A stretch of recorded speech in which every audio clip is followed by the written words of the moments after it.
بسم الله الرحمن الرحيم. الفيديو ده مخصوص للناس اللي لسه هتبدأ تشتغل معانا جديد وما تعرفش ايه هو الماركت بليس او اعرض على الماركت بليس ازاي. باختصار كده وبصورة سريعة، الفيديو احنا قلنا هيكون خاص ازاي اعرض على الماركت بليس. تمام. طيب انا المطلوب مني ايه اللي بعد ما عملت انضمام للقناة بتاعتنا بتاعت التليجرام اللي فيها المنتجات اللي احنا شايفينها قدامنا دي؟ تمام. خلاص انا عملت انضمام وتمام، بدأنا شغل. هنعمل ايه؟ المفروض بدوس لمسة واحدة على الكلام اللي هو الوصف اللي تحت المنتج ده، لمسة واحدة بس. بيظهر لي الاختيارات دي، بدوس على نسخ. نسخ بس، مش نسخ الرابط، لان في نسخ وفي نسخ الرابط. لا، انا عايز نسخ بس. وباجي عند بدوس عليها لمسة واحدة تانية. حفظ في المعرض. حفظ في المعرض ده بيحفظ لك الصور اللي انت شايفها دي بتاعة المنتج. وبعدين بروح على الماركت بليس على الفيسبوك، بفتح الفيس، بيظهر لي العلامات اللي فوق دي. بختار العلامة اللي في النص دي علامة الماركت بليس. بيظهر لك المنتجات اللي الناس عرضها زي ما انت شايف، انت هتبقى واحد من الناس دي. تمام. طيب لو انا فتحت الفيسبوك عندي ما تلاقيتش العلامة دي فوق هنا، بجيب 3 شرط اللي على اللي الشمال فوق خالص، بتظهر لي هنا في الاختيارات دي زي ما انتوا شايفين كده. بدوس عليها، وبعدين بدوس على العلامة اللي جنب العدسة اللي انتوا شايفينها دي، بيظهر لك الصفحة دي. او بيبقى في بعض الاختلافات البسيطة. بنيجي عند قوائم معروضاتك وبندوس عليها، بيتفتح لك المنتجات اللي انت عارضها بقى كلها على الماركت بليس زي الناس اللي احنا شفناها في الاول. طبعا في ناس لسه ما عرضتش على الماركت خالص، فده لو ما عرضش على الماركت اي منتج، الماركت بيديك اعلان واحد كل يوم لمدة 3 ايام. طيب بعد ال3 ايام بيفتح معاك الماركت لحد ما انت عايز تعرض براحتك. 10 منتجات في اليوم، 20، 30. تمام. طيب كده فهمنا الماركت هنجيبه منين. طيب نعرض بقى ازاي على الماركت بليس؟ زي ما قلنا احنا جينا عند القناة بتاعتنا، دوسنا لمسة واحدة ونسخ، وقمنا رايحين على انشاء قائمة معروضات اللي انتوا شايفينها. بنختار على عناصر. اول حاجة هي اللي إيه هنشتغل عليها. اول اختيار اللي هو عناصر اعلانات مبوبة على حسب الموجود عندك. بعد كده بندوس اضافة صور، وبنحدد اول صورة اللي بتظهر في الوش للناس كلها للمنتج اللي انا هعرضه. وليكن هنعرض مثلا، هنخلي اول صورة اللون الاسود ده، وبعدين نحدد باقي الصور.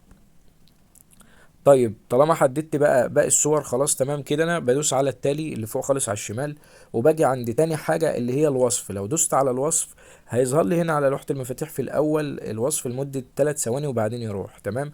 طيب لو ما ظهر ليش، باجي برضو عند الوصف ده وبدوس عليه لمسة واحدة، وبعدين نسخ، وبرجع للمربع بتاع الوصف، بدوس عليه لمسة طويلة لحد ما يظهر لي الاختيارين دول، وبدوس لصق. لصق دي خلاص انا كده حطيت الوصف بتاع المنتج اللي انا هعرضه. وباجي عند بدوس في النص هنا عند فوق كلمة كونفيرس، وبمسح الكلام اللي مكتوب ده. ليه؟ لان انا عايز ازود عمولتي على سعر المنتج. هو ب 250، انا هقول للناس 300 جنيه، والتوصيل طبعا بيبقى 40 على حسب اختلاف التوقيت اللي احنا عاملين فيه الفيديو. حاليا التوصيل 40 جنيه لجميع المحافظات. تمام. طيب باجي عند اسم العنصر، بكتب نفس الجملة دي اللي هي كونفيرس جنس رجالي مستورد. تمام. اللي يعرف ينسخ الكلام بينسخه زي ما انا عملت كده وبيكتبه. وممكن نزود في الكلام مثلا معاينة قبل الاستلام. تمام. كتبت العنوان بتاعي اللي هو اسم العنصر، بعدين عند السعر هنا دوست صفر علشان الناس تسألني والاعلان بتاعي يعمل التفاعل. بعد كده الحالة، طبعا اي منتج بنعرضه بيبقى جديد. بعد كده بنيجي عند خيارات اضافية لقوائم معروضاتك. هنا جاب لك الفئة أحذية رياضية للسيدات. طيب احنا هنغير الواجهة دي للواجهة الأبسط شوية علشان تبقى واضحة، وهندوس على خيارات إضافية لقائمة معروضاتك. هيتغير معانا الشكل ده زي ما انتوا شايفين كده. تمام. هندوس على أحذية طويلة رجالي. الفئة دي يا جماعة اللي هو المنتج اللي أنا بعرضه ده عبارة عن إيه؟ يعني أحذية طويلة رجالي زي ما انتوا شايفين، أحذية رياضية رجالي. لو ما جاليش الاختيارات اللي تحت دي بدوس على كلمة الفئة، وبختار من ضمن الفئات اللي موجودة الحاجة اللي أنا بعرضها. ملابس واحذيه رجالي، على حسب بقى ادوات منزليه، على حسب المنتج اللي انا عارضه. تمام. انا عارض احذيه رجالي فهيبقى احذيه رجالي. حطيت الوصف بتاعنا زي ما حطيناه كده، بنطلع لفوق خالص، كل المربعات دي بتسيبها فاضية خالص، بتيجي عند الموقع وبتدوس عليه. عايز اعرض الاعلان بتاعي مثلا في دمنهور، في اسكندرية، في المحلة، في دمياط، القاهرة، الفيوم، اي مكان انت عايز تعرض فيه اعرض فيه. طبعا بتغير الموقع ده كل 3 او 4 ايام، بتدخل على الاعلان وتعمل تعديل وتغير الموقع بتاع الاعلان علشان يتجدد ويظهر لناس اكتر. تمام.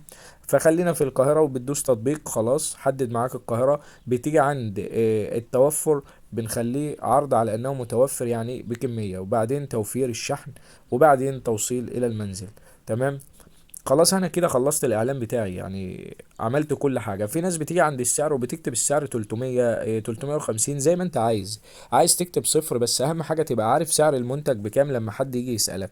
تمام. بعدين بتدوس على التالي، بيجي لك الجروبات بتاعه البيع والشراء اللي انت المفروض مشترك فيها قبل ما تعمل الاعلان على الماركت بليس. وده ضروري جدا يا جماعه ان انت تشترك في جروبات كبيره زي اللي انا هعلم عليها دي، 71 الف عضو زي ما انت شايف، 266 ألف. ده بيعمل معاك نسبة مبيعات أعلى لأنه بيظهر لناس كتير. تمام. وأرجو من الناس اللي هي تشترك في جروبات بيع وشراء، ويتابعوا الفيديو بتاعنا في نفس القناة ديت، على فيديو ازاي تنضم لجروبات. تمام. علشان تعرف انت ازاي هتوصل للجروبات الكبيرة دي. تمام. انا برفع كده لفوق خالص عشان يظهر لي الجروبات اكتر زي ما انتوا شايفين. بفضل احدد الجروبات، هو بيقول لك الحد الاقصى خلاص بقى ايه 21 من الاماكن. بتدوس نشر. بعد ما بتدوس نشر بيظهر لك زي ما انت شايف كده جاري النشر، بياخد حوالي مثلا دقيقة في المراجعة، وبعدين بيقول لك تم النشر. واللمبة اللي الصفرة دي بتبقى لونها اخضر زي ما احنا شفنا كده، وبيبقى الاعلان نشط. تمام. بعدين بدوس انشاء قائمة معروضات وعناصر، واخش بعد كده اعرض الاعلان اللي بعده في اللي بعده. تمام. الموضوع سهل وبسيط، وده شغلنا كله على قناتنا على التليجرام. الشغل معانا من خلال قناة على التليجرام فيها كل المنتجات اللي انت هتعرضها بالسعر اللي انت بتحدده، وقناتنا على اليوتيوب هي الخاصة بازاي تزود مبيعاتك، وبتعلمك اكتر هتعرض فين وازاي، وازاي تنضم للجروبات والكلام ده كله. تمام. اتمنى التوفيق للناس كلها، ويا ريت الفيديو يكون وصل للناس اللي لسه بتبدأ تفهم يعني ايه ماركت بليس وازاي اعرض عليه والكلام ده كله. واخر حاجة حابب ان انا اقولها، بعد ما تعرض منتجات كتير على الماركت بليس بيبدأ الدنيا تمشي معاك ويبدأ التفاعل. بتيجي عند هنا الاجراءات السريعة، لو دوسنا عليها بتلاقي كلمة تجديد. كلمة تجديد دي في اعلانات انت بتبقى سايبها بقالها اكتر من اسبوع ما جيتش جنبها، فبتبقى هنا في التجديد المفروض ان هي تتجدد. فبنعمل ايه؟ بندوس تجديد، بيظهر لك الاعلانات، بتحدد الكل بتاع الاعلانات اللي ما اتجددتش، وبتدوس تحديد الكل، بتتجدد تلقائي. تمام. وافضل معلومة ممكن تاخدها على الماركت بليس، اللي هو انت ممكن بعد ما الاعلان يقعد معاك حوالي اسبوعين وما جابش معاك اي نتيجة، لازم تحذف الاعلان خالص وتبدأ تنشره من جديد بنفس المواصفات ونفس الصور. ليه؟ لان خلاص الاعلان ده بيبقى بالنسبة للماركت ميت، فمش هيتحرك ولا هيجيب لك اي تفاعل، فلازم تمسح الاعلان وتنزل اعلان جديد. تمام. اتمنى التوفيق للناس كلها.